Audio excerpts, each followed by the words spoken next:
Good evening. This is Thursday, August the no, actually it's early morning.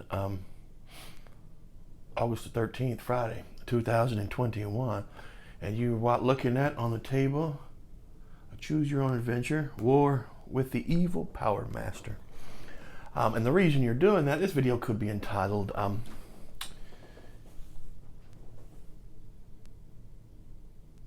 looking at solo RPGs, or it could be the difference between an RPG and a war game, because I think that it does need a little bit of explanation before I start out, so people ain't saying why don't I have this or that or the other. My definition, the difference to me between the RPG and the war game. The war game, obviously a game about war, right? But the war game, you're usually concerned with position, facing. You're concerned with fighting an enemy. Most of the time, not always, but most of the time, you're commanding large armies, right? It's not and it's concerned with basically the pummeling of your opponent into submission, or another way, by force. Okay, the RPG, as far as I am concerned, is a living world where you are in this living world and you make choices within the living world, and so it doesn't have to be realistic.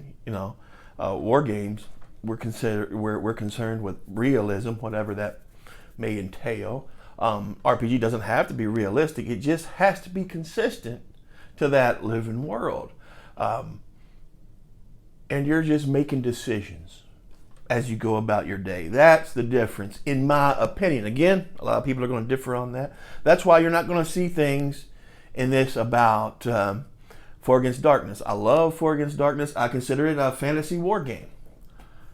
It's a fantasy war game, and people say, "Well, why do you say that?" Well, there's again another element of RPG. Usually, is you are you. You are playing your character, right? And For Against Darkness, you have multiple characters. You won't see something like, and I do adore For Against Darkness, but it's just more of a, it has more to do with position means something, whatever. And RPGs, again, probably more theater of the mind, in my opinion, right? You can run them without miniatures or without a map or without anything like that, in my opinion. Again, wow, what makes me an authority? Nothing. I've just played these games forever, and a lot of y'all do the same way. Played these games forever. So I'm no more of an authority than y'all. But this is just what I think, because ultimately, if you play something and it feels like a war game, it's a war game, right? So you won't see D100 Dungeon while you are playing a character, one person in D100 Dungeon. Again, I really don't think you're in a living world. You're just in a dungeon killing stuff. That's more war game-ish, right? So yeah, I do find a difference in them. Can you run RPGs as war games? Yes, absolutely you can. Absolutely you can run most RPGs as a dungeon delve, or as a fantasy war game. I have no problem in saying that. So I'm not against running RPGs like you would a war game. I'm just saying, and that's very old school, I'm just saying that I believe there's a difference, and that is a difference. You're playing one character in a living world. Not that world can be anything, right? It doesn't have to be focused on combat. They usually are, because that's some of the conflict you come up, and that's great. And other catalyst for this video was Captain Dave at the Centurion's Review. He made a video about solo RPGs, and I found myself agreeing with him what he was calling a solo RPG. And yeah, and I liked some of the ones he showed, so I'm going to share some of the ones I think are great, and one of the ones that I haven't played yet, at least. All right, so that's why you won't see something like this. This is a sci-fi war game, in my opinion. If you play the battle system, great battle system, highly recommended. As you know, if you've watched this channel at all, I love the idea of the game book in general, and I really think historical war games or sci-fi war game like that should take advantage of that medium more, because it's really a cool medium to explore. And so we'll go through some of the ones. And this one is just a choose your own adventure.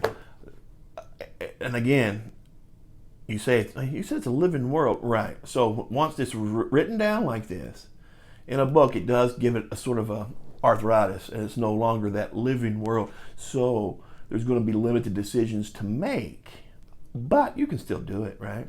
I know, gosh, one guy, I pissed a guy off one time because he was talking about solo RPG, and he was acting as the, I don't think there's anything wrong with it, but he was acting as a solo GM, and he had a living world. And again, I don't think there's anything wrong with it. I think you can run that, and I think as long as you're having fun, I don't care. But I guess I offended him when I said, oh, so it's like pretending, and man, it pissed him off. And I'm telling you, he probably would have fought me if he would have thought he had any chance. I didn't mean to do that. I'm a nice guy, but man, he really got upset. So I'm not trying to offend by saying, hey, you're pretending. Like I said, as long as you're having fun, you can do whatever you want. That's what I'm talking about. And somebody else might say, well, why is it important to define RPGs and war games? And fantasy war games. It's not. It's not that important. It's just something very war gamers to do, and very nerdy, I admit. But so we have this. These are the simplest form. These are the choose your own adventure. This is a newer one that was released, more with the Evil Power Master. They're directed more at kids, I guess. It's more of a kiddie thing, but you're just going through making decisions. Doesn't have a game system. It is the easiest entryway into it. Any kids, you want to give them to reading or something, I don't understand why people don't try to use this kind of thing more. I know these new ones are pretty much, I guess, geared at for nostalgic reasons more than anything else, but these are that's what I would consider a solo RPG in its simplest form, and this is a pretty decent one. What's coming up next? We've got these three were done by a guy named Dave Morris. These were originally the Critical If game books, and I believe Crypt of the Vampire may have been a fighting fantasy. I'm not sure, but Dave Morris does an excellent job. This was his first game book, and it's a masterpiece in my opinion. Does it work? It works. It's a little thin, but it's a masterpiece because you drop in, you don't know who you are. There's no backstory given to you. There's no motivation for doing what you're doing. You're just you. All that's up to you in your mind. So I just so think that this works as a solo RPG better than most. Even though this was his first shot at it, this works really well. And I would also recommend this as a good entry point for an adult to get into solo RPG. And this right here. This is one of his best as well. This, I think, this is critically reviewed, but it's really good. It's more of a sci-fi experience, but diceless game system here. Most of the ones I'm going to show you later are going to have, with the exception of Choose Your Own Adventure, going to have game sheets. All right, most of these game sheets you can find on Damien's Game Books. If you ever go to Damien's Game Books, you can find a game sheet and print it out instead of having to use the one in the book or photocopy the one in your book. Most of them you can find that way. This one I do believe uses dice, if I'm not mistaken, but these two do not. This is part of his diceless game system, and it is a game system, and it's kind of neat how it works. Kind of fun, actually. It's been a while since I've read through this, but it is good. I played it. It is excellent. Down Among the Dead Men is a fantasy pirate sort of a thing. It's good.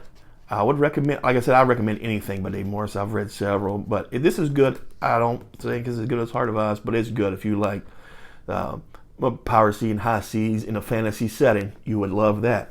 Again, love Dave Morris's work. All right. Now we're going to get into some more of the modern ones. Though, while these are modern, go back to these. They are modernly printed. They were done a long time ago. So this is a more modern one. This is Destiny Quest. There's 3 of these. They're okay. I do find them to be entertaining. I do find them to be fun.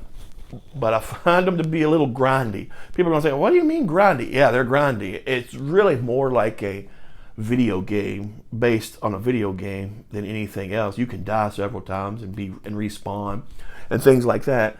That wasn't my problem. The respawning wasn't my problem. Although a true solo RPG, I think that the respawn is a little cheap. But if you respawn, you should have a different name at least. That's just me. But this is, but you have to be at a certain level, and so you can go. You got a map. You got different sections. You got a map in here, and you're going around the map. You're going to have to fight, and so as I remember, to build your character and level him up, you're going to have to do some grinding, and that's my only problem with this. It's kind of grindy, and if you go into a final boss, one of the final bosses, and there's your map. These maps are going to come into some play. Really cool. Really, really neat. Yeah. But then you're going to be underpowered sometime. So that's my only problem with that. It's a little grindy, but it is. It's worth a read, and it's pretty massive, right? And shot right at adults. This is another one. Rider of the Black Sun. This was written in German and then translated into English, and there are a couple of translational issues, but it's a good copy pretty much. You can play through it. This was critically acclaimed. A lot of people liked this, so I got this. Yeah, I would recommend it, but I don't think it was for me. It's just something that it didn't click with me for whatever reason. But it's good. The system's solid. You have this half moon system and this die system, but and again, it's got a pretty extensive, and it's got kind of a save system too. Like this has like a save system, which is weird. But this is kind of the same thing. If you die, you start. You can start back over in that same. You respawn that same area. And where's the game sheet? You can get the game sheet online too. But yeah, you're going to need that. And you're going to need the full sheet, so you're going to need like three pages. All right. But it's a solid system. It just didn't click with me. For whatever reason, it didn't click with me like I wanted it to. But again, a lot of people love this, and I'm not going to get rid of it. I'm going to keep it. I'm going to try to play through it again one day. Maybe it will click again. Now we're getting into the great stuff. Beowulf, Beast Slayer. This, if you don't know the story of Beowulf, never read Beowulf. Beowulf is the greatest epic in the English language. It's the earliest story in the English language, Old English that is. So you're going to learn a little bit about Scandinavian folklore. You're going to learn a little bit about Scandinavian religious practices, and you're going to learn a little bit about Old English while you read this. So it's very cool, very good. Pretty simple combat system. They're not doing anything to get real flashy, and it works. For whatever reason, it works really good. And I never was some of the combat systems of some of these games, and I can't remember which one or not. They found that they get a little bit roll heavy. This one doesn't do that as much. This one is pretty fresh and pretty kind of a neat little combat system, and you feel like you're not just doing foolishness because you're actually learning about. It actually follows the story of Beowulf and his fight against the three, Grendel and the Grendel's mother and then the dragon, right? You're gonna follow that same line, and it's pretty cool. And now, getting to my favorite, Heroes of Erwin, I guess is how we're saying that. It's this was written by and made by David Balaco, and this was a hit in Spain, a big hit in Spain, and it was if you're wanting to get it in the Spanish language, it is called Eros de Acero, Eros of Steel, I believe. And I have it somewhere. I should have brought it, but I didn't think about it. I should have brought it in here. But this is great. This is what I really read through it, and I was like, wow, this is really what a game book and a solo RPG can be. I mean, you have all kinds of different choices to make. You got choices to make in town, choices to make. This kind of blew me away, and I just wanted more. I wanted more, and after I read this one, I was kind of disappointed with other ones I've read. It's this game book for adults. It's not really pornographic, although you can visit a brothel and things like that. It's not really pornographic, but it is for adults. But yeah, the only one this one was pretty good, but other than that, I was disappointed in a lot of the other ones I played after this. I should have, waited to play something like this. This is really good, and was very much known in Spain, and in Spanish speaking, in the Spanish speaking world as well. And the last one is I haven't played yet, but I've had for quite a while. I've got this one because this is about 2,000 pages. It's like over 1,800 pages of game book. Full game system as far as I can tell, but I haven't played it, and it is The Sword of the Bastard Elf. This is probably one I'm probably gonna go through on a vacation sometime, because this is just simply a massive one, done by Herman. Who is it? Herman S. Skull. Not sure about that name. He's got more than one game book though on Amazon, but this one can be found on Amazon, and I don't know if I recommend it or not, but I want to play it. So that's just what I've got. That's for what I'm talking about, solo RPGs.